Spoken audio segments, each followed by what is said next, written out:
third-year medical student basically said that he is leaving medical school. While I've always been passionate about medicine and helping others, I have not been in the most nurturing environment. I also come to the understanding that the current medical system is designed to harm people. It prioritizes profits over patients. He feels like him participating in the system is basically him agreeing to be a part of this whole thing. Some people feel like, well, no, to change the system, you have to be a part of the system. And other people feel like, no, I can actually create a competing system. All right, y'all, welcome to 2023.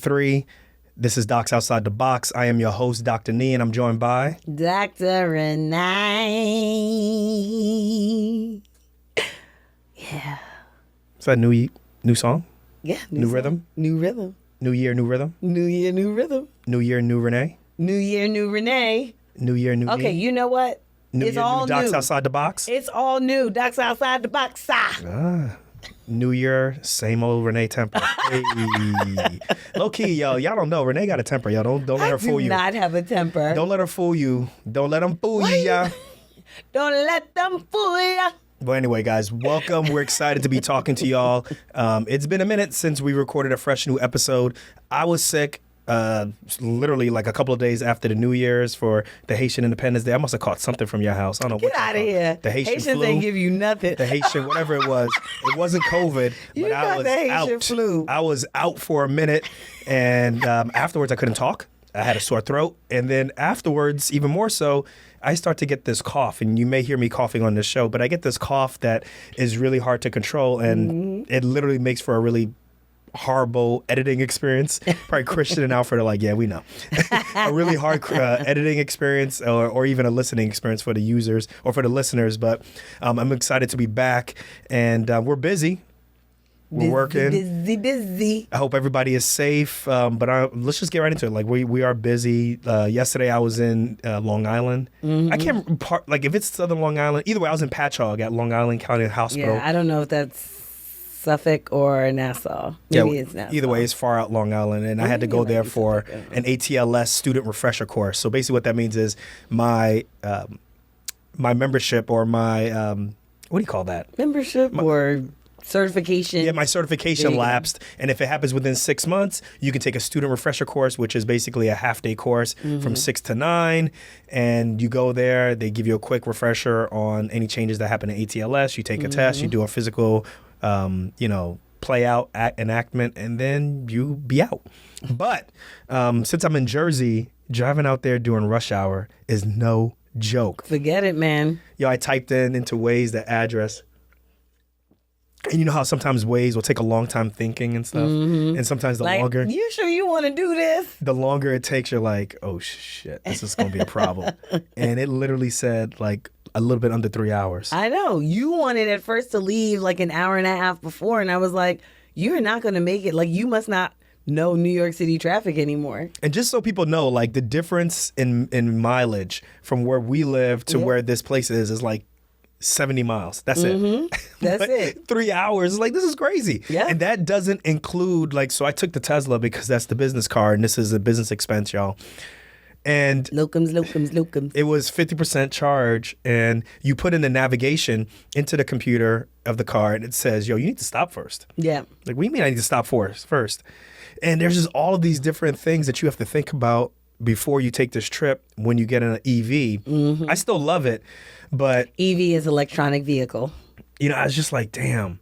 Like, if Waze is saying 3 hours in a gas, powered car, and this is saying that I need to charge for like an additional 15 minutes, otherwise I'm going to lose power and be on the side of the road. This is actually like a 3 hour and 15 minute, 3 hour and 20 minute drive. Yep. But long story short, I actually made it like 10 minutes late. Okay. And at that time, they weren't really, but it was great. They hadn't really started yet. But it was fine. It was just that, the Waze was kind of directing me all through different parts of Long Island to avoid traffic on the main parts of like 495 and all these different things. So I was like on like the shore. I forget where I was on, like Atlantic Beach and all the I had to go over these bridges that don't take Easy Pass, and I didn't have cash on me. And basically, what happened at the bridge that doesn't take Easy Pass? You had cash? I didn't have cash, so they were like, basically, like they like take your license plate and they give you a sticker and like, yeah, you owe us, and mail your bill here. What is that, 1972? Hey, I got the proof. It's in the car. What? So, it's crazy. So you got an IOU from a bridge? Yes. But I kept the receipt, and I'm going to pay him back. I kept the receipts because, like I said, this They is got your something that's license. necessary for me to maintain my certification so that I can continue to be locums, which is my business. So everything related to this trip, I kept the receipts, and this will be a tax write-off. yeah. Right? So from the mileage to charging the car to crossing the bridges, all of these things are all To the part IOU. to the IOU. All of these things are all part of it. So low key flex, guys. That's the reason why we like to maintain as locums. Yep. There's a lot of things that personally we would be responsible for that now we can shift over into business expenses, and that can help decrease how much money the IRS can tax us on. Right. That's why we do that. So Exactly. just a little low key thing. And that's what we're about this year. We're about sharing more of our lifestyle, sharing how we are, safely and legally shifting more of our personal money, Legally. personal expenses into business expenses. Yes. Right? So, yeah.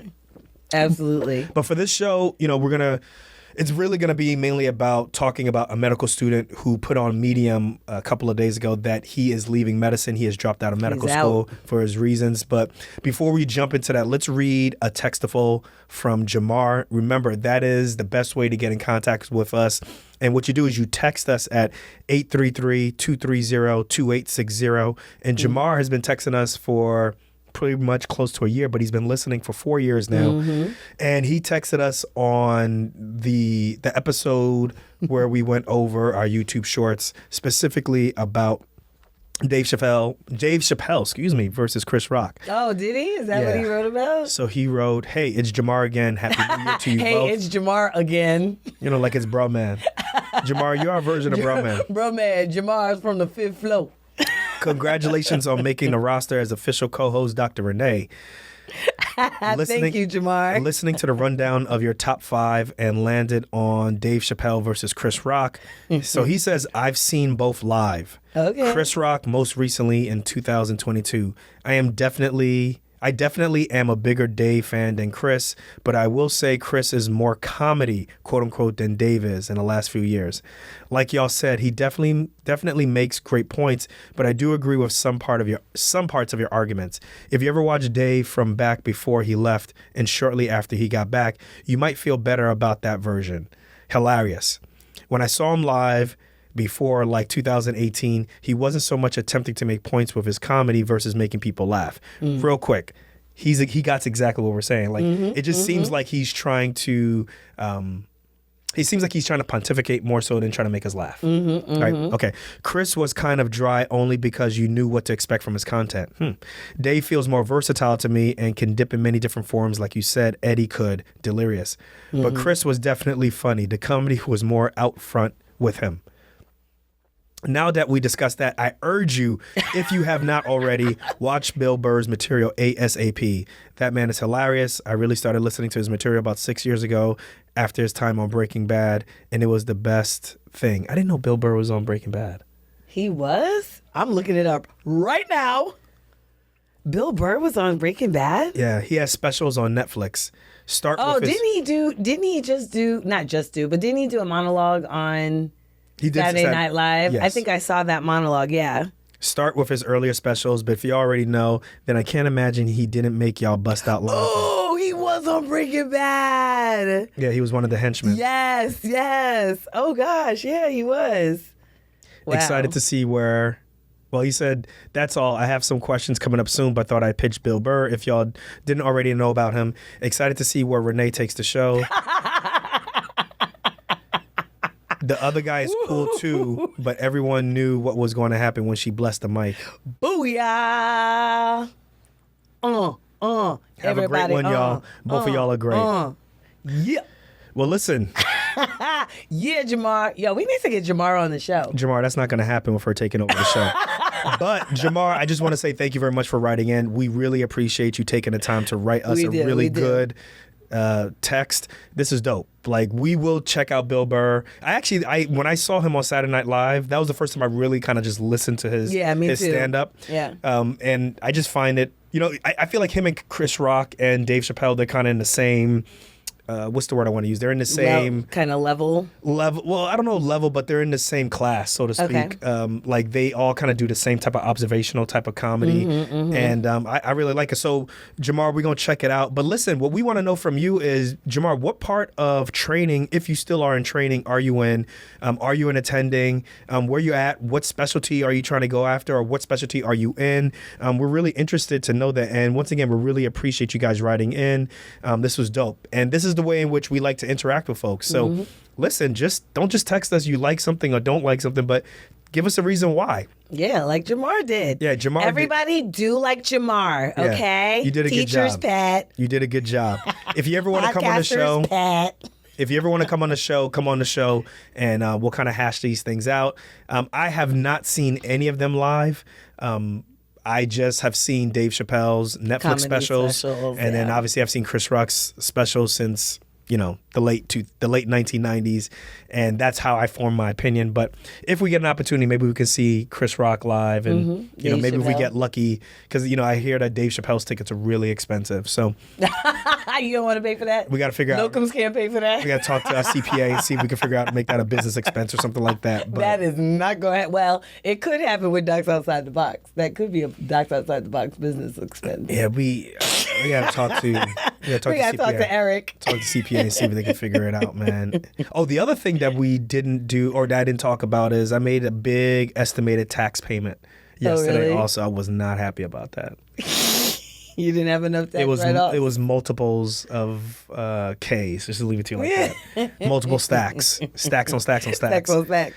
And for the folks who are listening, like estimated tax payments, if you do anything where it's considered side hustle money, if you are if you get rental income, you have a duplex, something happens on the side, or just in general, someone is renting money from you and you're getting paid without taxes being withheld from that. That's most people who work in a business. Then you have to do something that's called estimated tax payments. And usually you make these estimated tax payments 4 times a year, right? Each quarter, basically. Right. Sometime in January, another time in April, September, and then in January.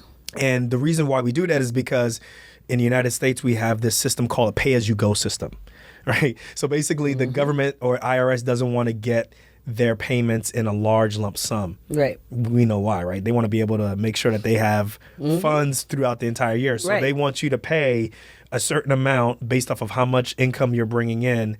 They want you to bring in that amount or pay that amount on different quarters. Well, we didn't make those payments. So finally talking to the CPA and talking to Katie, our tax or our financial advisor, and she's like, did y'all make any tax payments? And I'm like, yo, how did we forget to do that? And long story short, we had to make a large payment. I was not happy, but we had to go ahead and do it. Yeah, we're not going to do that this year. No, we're not going to go ahead and do that. 2023 is going to be different for our taxes. And despite all of that, though, guys, I still think that if you have a side hustle, if you are primarily just doing everything on your own, like in a business like we are, right? Like we practice fully 100%, but we practice as 1099 as locums doctors. You practice more fully than I do. Right? But either way, what I'm trying to say is if you get, the question is, should that scare you towards being employed and working in a W-2 job and versus just doing it on your own? Should that scare you away? Right. And, whichever way you decide to do it, just know that you can get this done. Like there are plenty of calculators that are out there that'll show you how to, calculate your estimated tax payments based off of what you're bringing in off of your side income or your side hustle money. So I'm going to put a link to that in the show notes. But I just wanted to share that because I think that's what we need to do more about this, is more in the show is just sharing some of the really positive things that are going on, but as well as some of the negative things. Well, not even negative, but some of the more challenging things that we don't talk about on the show. And that was a challenging thing, paying stacks on stacks on stacks. Stacks on stacks on stacks. And estimated tax payments. And if you don't make those payments, they can levy a fee onto you. Right. And it could be a penalty, which is a percentage of whatever you owe. And, who wants to pay the government more when you don't have to? Right. So thank you, Jamar, for writing in. Oh, real quick, I just want to say that thank you for everybody who has been engaging with us on Instagram in particular. We've been getting a lot more comments on our posts. So we love comments. That's another way that you can reach us. Just, write comments. you can slide in our DMs, but we're going to be a little slow to check them DMs. Yeah, we but... busy. Yeah, we busy. We got kids. I got operations. We got podcasts. So yeah, the texting is definitely the best way to get in contact with us. And then I would say second is probably doing comments on IG. Then the third, I'm going to say the second is actually going to our website and sliding us a question there. Then the comments on Instagram, and then sliding into our DMs. But I just want to say thank you to everybody for, all your comments and things like that. We just love it, good, bad, or otherwise. We want to hear from you. Yeah. So let's jump into this. As I said earlier, a medical student put on their Medium account, which we need to get. We're going to be on Medium. But basically, this medical student who is a third year medical student basically said that he is leaving medical school, right? He's leaving medicine. His name is Benaias Esayeas. If I got it right, Benaias Esayeas. He is an Ethiopian immigrant and looks like he's in his third year and decided to walk away from medicine. And he wrote in his Medium article, let me bring it up. It says, I withdrew from medical school today. This came out January 9th. We will leave this in the show notes. And he says, after much thought and contemplation, I made it official. This was not an easy decision for me, and it's something I've been struggling with for a while. I always thought that becoming a doctor was the best way for me to make a positive impact on the world, but being in love with the potential of something can be a dangerous trap. I want to say that again. We've talked about being in love with the potential of something can be a dangerous trap. It can lead you to overlook red flags and ignore warning signs and stay when love isn't offered. While I've always been passionate about medicine and helping others, I have not been in the most nurturing environment. In 2022, I felt undervalued and uninspired. I also come to the understanding that the current medical system is designed to harm people. And he puts in parentheses, healthcare workers and students included, rather than truly help them. It prioritizes profits over patients and often fails to address the root cause of health issues.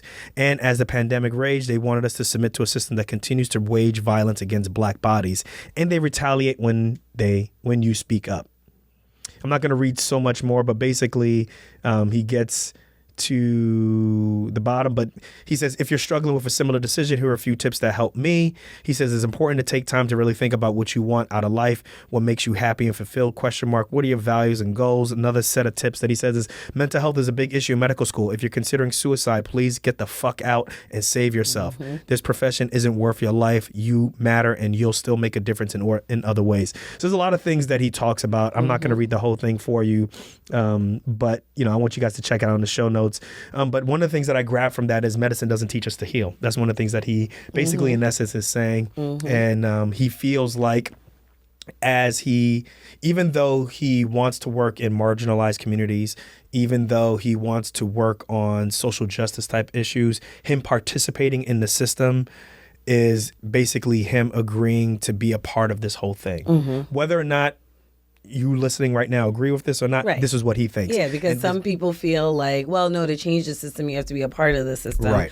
And other people feel like, no, in order to change the system, I can actually create a competing system. And Dr. Renée says what? What do you think? What do you think about this medical student leaving medicine? Because let's be honest, this Medium article, I went back and read more about him. He's been actually dropping hints that he might be that he might be leaving. Yeah, he said that in the article. He has a 40-something minute video where he talks about the struggle that he's going through with wanting to be a doctor, wanting to help marginalized societies. He came from Ethiopia. Obviously, they need help.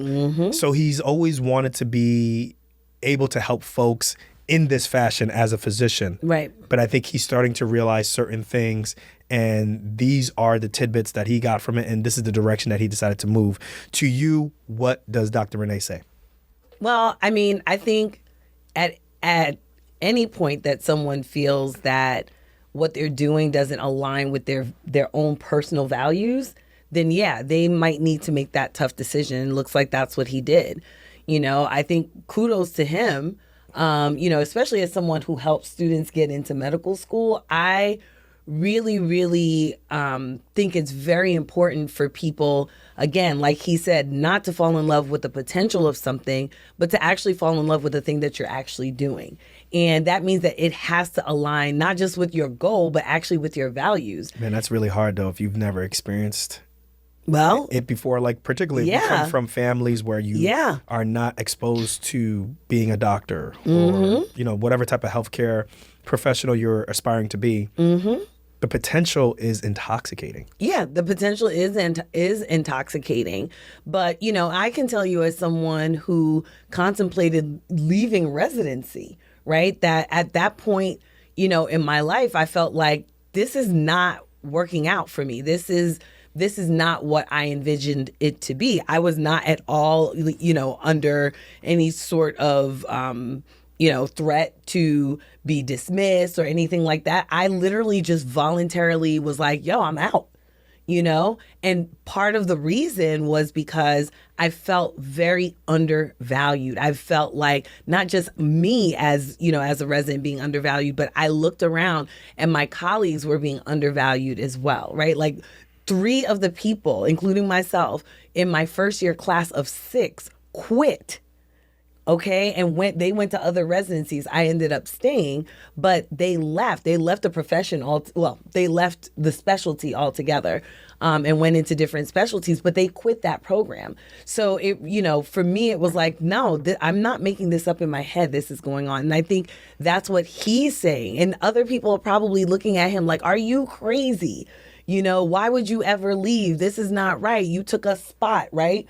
Because a lot of people are, you took a spot from the first year, blah, whatever. And it's like, well, I'm sure people are saying either you took a spot or you can change more from the inside versus the outside, which I disagree with, right? That's what people will say. Oh, just for the record, everyone, I did reach out to Mr. Esayeas, student Dr. Esayeas. I reached out to him on Twitter to see if I can garner some more information from him and possibly even interview him on the show. I haven't heard back from him yet. So just want people to know that I did interact with him. Yeah. Or, I did reach out to him. So. Yeah, absolutely. Yeah, because I'd love to hear, obviously we read his blog post, but I'd love to hear from him because I think he'd definitely be able to give a little bit more nuance, to kind of talk about this, because I think this is something that is really important to talk about. And I think a lot of people contemplate this. Not a lot of people do it. Yeah, look, but on the real though, like he's not the first person to leave medical school. Of course. For these reasons. Right. He probably is, one of the few medical students who left medical school and willing to put it out there that this is the reason that I left. Right. So I'm actually interested. I want to know, like, dog, what you gonna do with all this debt, right?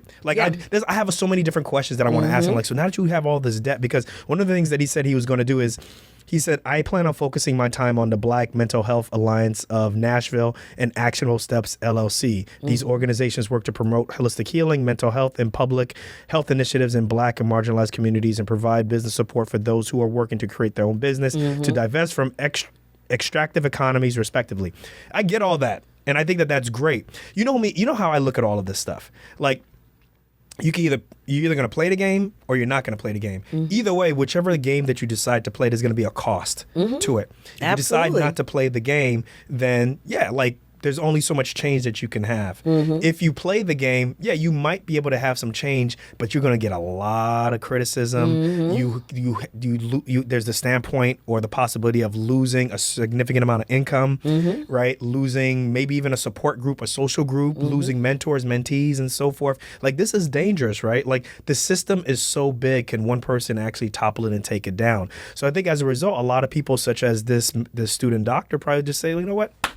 That's it. I'm taking my bags and I'm going home. Right. So, but I'm still interested in your thoughts. So I didn't mean to cut you off. Well, no, I had a student, as you know, that we met in 2012, helped her get into medical school by 2014. She got into medical school, and about 2.5 years later, she actually quit. Yeah, I remember that. And it's funny because we had been communicating. Dr. Renee was steaming. I was not steaming. Pissed. I was not pissed. Jamar, she was pissed off. No, now you're talking to Jamar. I'm talking to Jamar because Jamar's the only one listening to the show. Okay, well, Jamar, see what had happened was, but she ended up quitting, and I actually wasn't upset at the fact that she quit.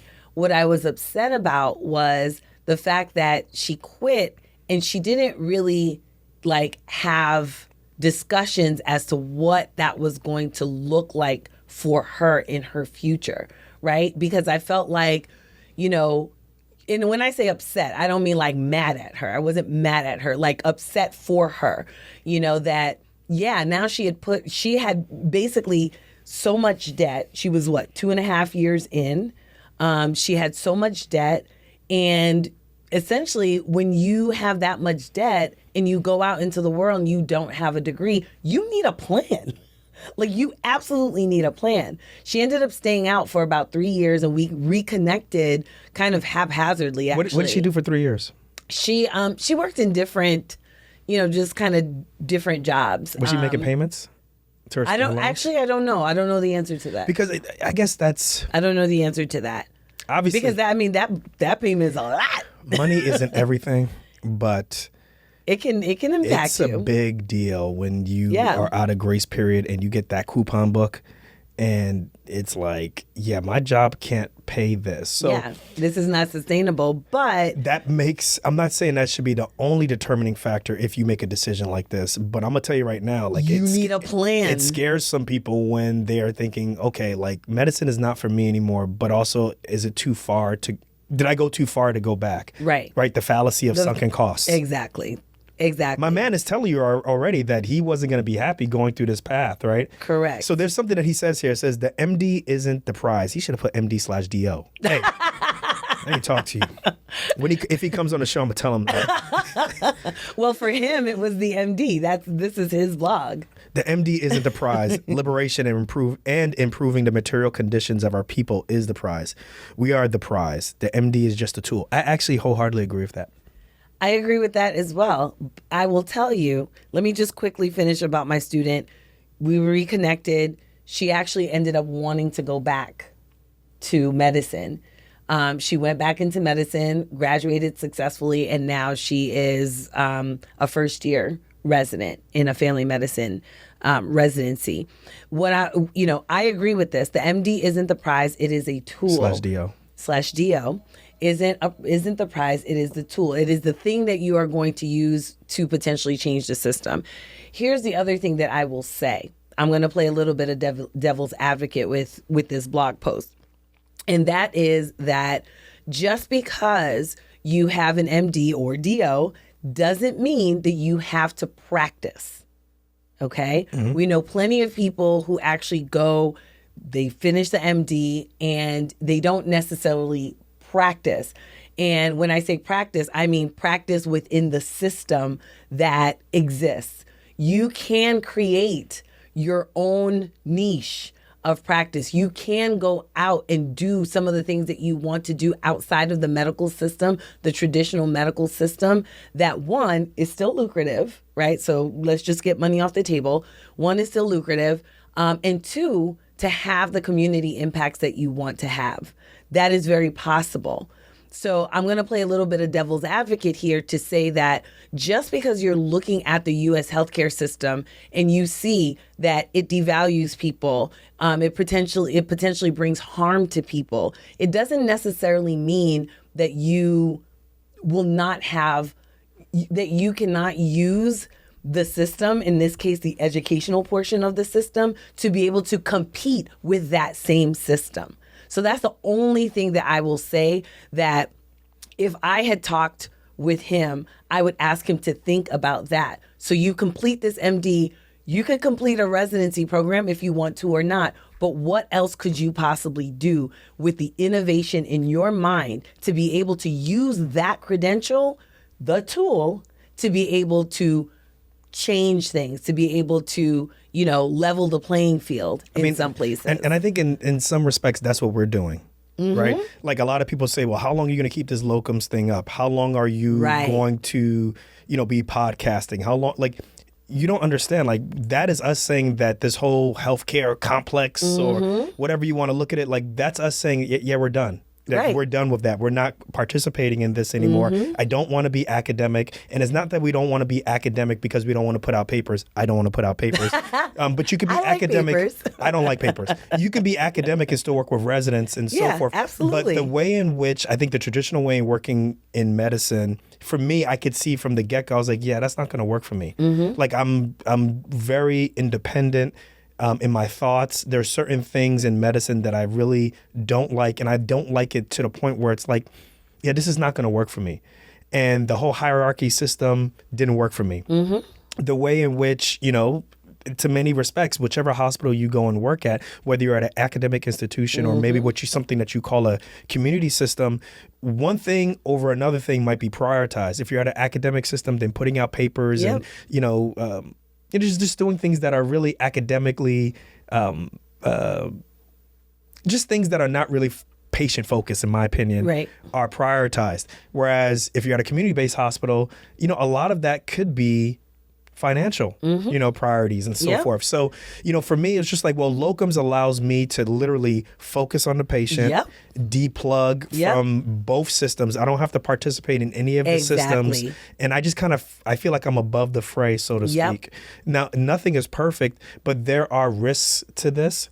But there's also benefits for this. And that's why I say, like, whenever you play the game, right? Like, it's like football players. Right? People, have a big problem with the way in which football is, the way how football is, right? But if you're a player, if you, decide to participate in the system, there's certain things that you're just going to have to accept, right? There's certain things such as having a, non-guaranteed contract you're just going to have to accept. There's certain things about being cut that you're just going to have to accept, right? If you don't want to participate in that, then you may have to just go to another league or just accept, doing something different. You're not going to be a part of it. Doing something different. So, you could either do it from the outside, but just know that from the outside, you're not going to get the fame, you're not going to get the money, but you get to keep maybe Well, I won't say that you won't get the fame or the money. You won't get the fame that is associated with that thing. You will not get the money that is associated. It's going to look differently. It's going to look different. And that, for me, I think, it's important to understand that, yes, there are systems that exist, and those systems may already be, those systems are already in place. They already have their stream of revenue. They already have, their reputation.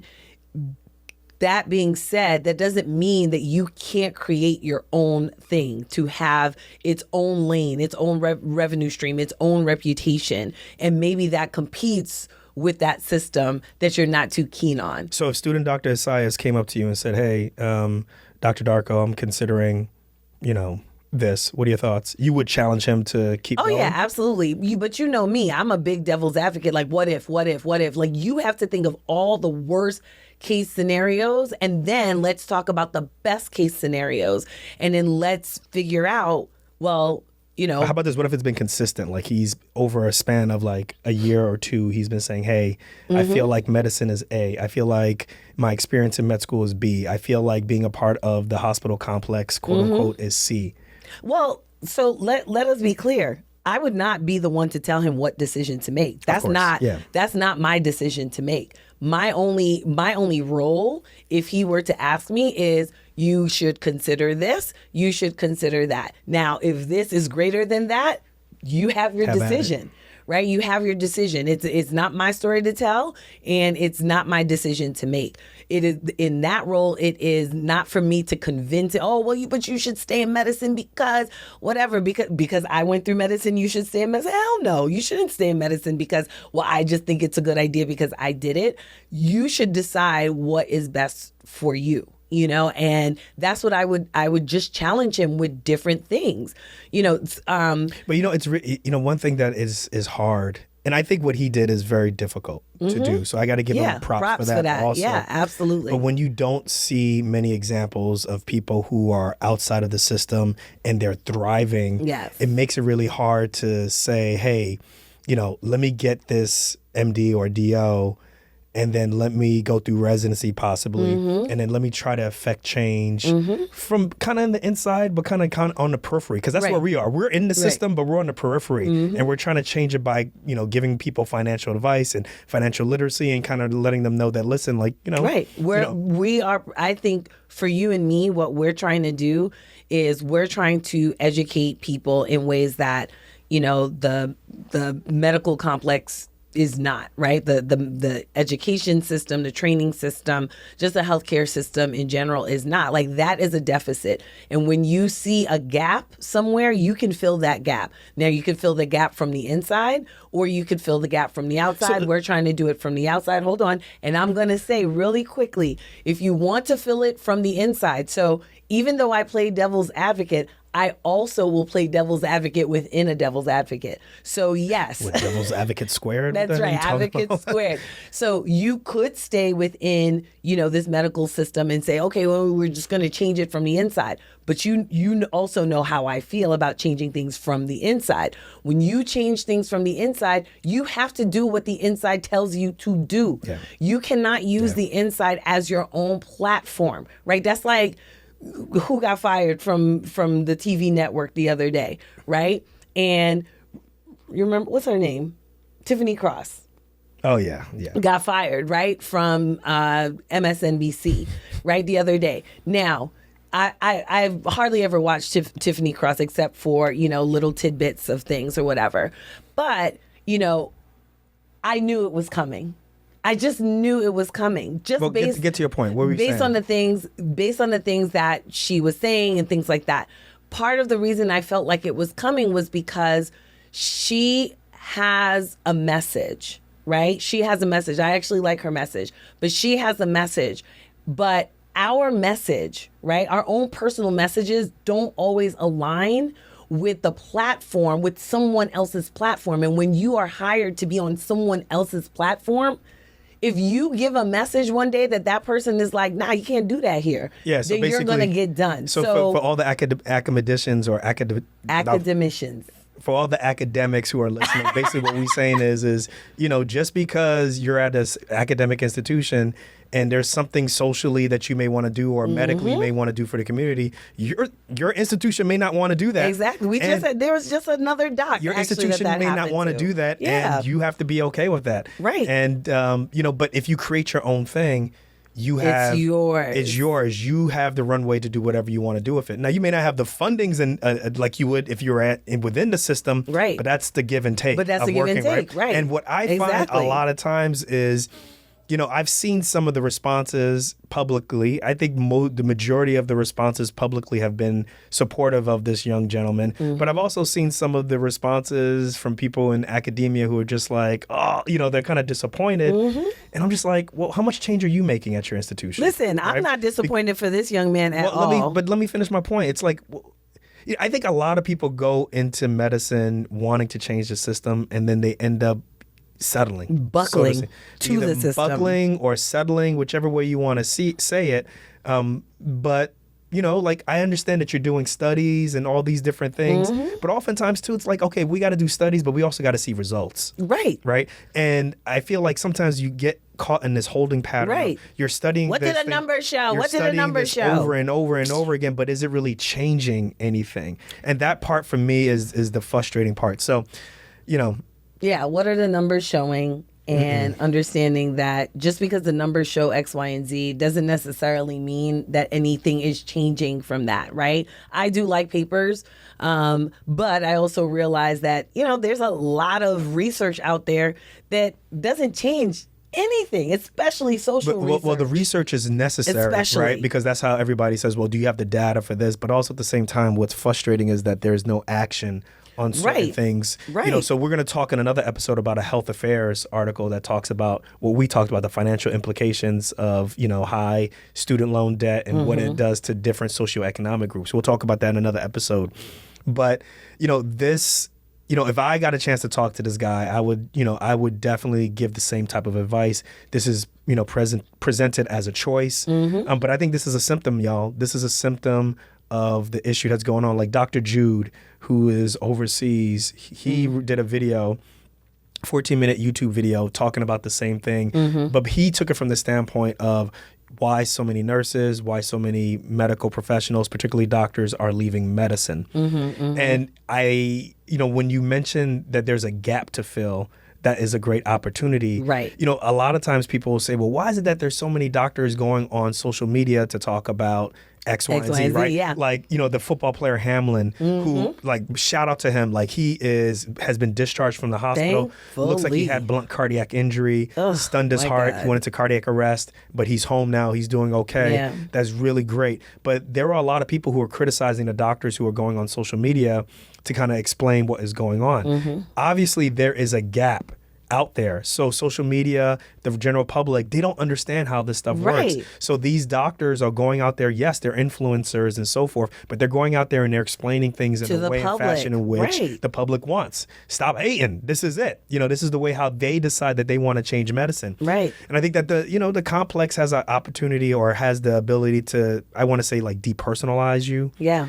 And social media at this moment right now is, I think, the fastest, the easiest way, some may even say the best way. Yep, most and effective. at this point right now, effective and most lucrative way to basically gain your autonomy back, gain your personal who you are back, and really kind of maintain your standing in public Right. as someone who spent a significant amount of time mastering the human body. And let me explain that. So that's when you mentioned that gap, that's when Yeah. I was like, that's something that is very interesting. Dr. Jude talked about it. Shout out to Dr. Jude. He ended up being a YouTube fellow also. Okay. So YouTube is kind of helping him increase and improve his videos and so forth. Nice. But we should do an episode as to why we think in the United States so many doctors and Yeah. nurses are leaving. Yeah. But this is a symptom of that. Absolutely. I mean, the nursing strike for New York City just ended today.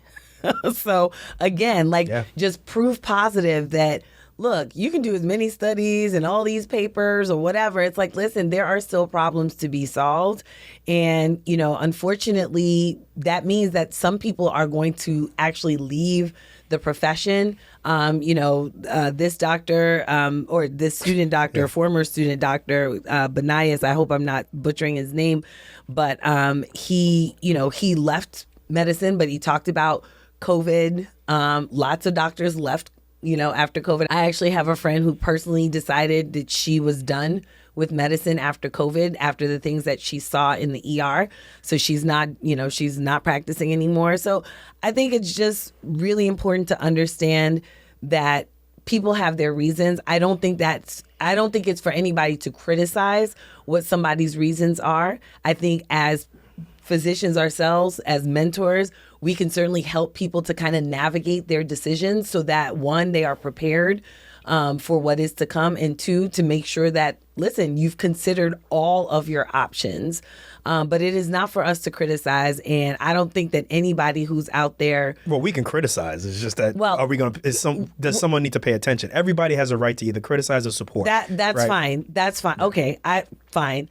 But I'm going to say that I don't think it's for us to criticize, because at the end of the day, it don't matter. He made his decision. Oh, yeah, and, I mean, I agree with you there, it doesn't 100% there. matter. He made his decision, and what we think has nothing to do with what this young man is going to do. So, what we think is really none of his business. Jamar, what you think, man? But we want to know what Jamar thinks. Jamar, write us back and let us know what you think. Jamar, what? And to everybody else who's listening right now, we appreciate you. If you're watching us on YouTube, we appreciate y'all. Listen, text us at 833-230-2860. Alfred, please put that on the bottom. Once again, it's 833-230-2860. We're really interested to find out what you think about this situation. Do we make good points? Are we missing something? And also text us what you would say. If, student Dr. Esayeas came to you, what kind of advice would you give him? Or what kind of advice would you want us to give you? So why don't we leave it there? I think we beat this horse dead, or this dead horse. And this horse, we beat this horse to death. But anyway, the last thing that I will say is that if you are a medical student right now and you are contemplating, leaving medicine, just know that you are not alone. And I agree with him. If you are for any reason contemplating, harming yourself in any way, shape, or form because this is such a weight on your shoulders, get help and get out, because it is not worth it. And for this episode, Carla, please, can you just put the link and the number to the National Suicide Hotline? Yeah, just hit 988, guys. Okay, you can hit 988 just now. Just dial 988 on your phone, or even text 988, and you'll be able to chat with someone, and they will direct you to a professional who is close to where your area code is. There you go. Can you put that in the show notes, Carla? And it could be completely It'll be completely anonymous, and this is something that you guys should use if you need it. So I think that's it for this episode, guys. Once again, make sure you text us. Alfred put the number there, as well as put the number to the Suicide and Crisis Lifeline, which is 988. And shout out to you, student Dr. Esayeas. This was dope. And, like I said, we want to hear what you guys have to say. This is the first episode of Docs Outside the Box. We got a lot of great things planned for this year. We will catch you guys on the next episode. Peace. Peace.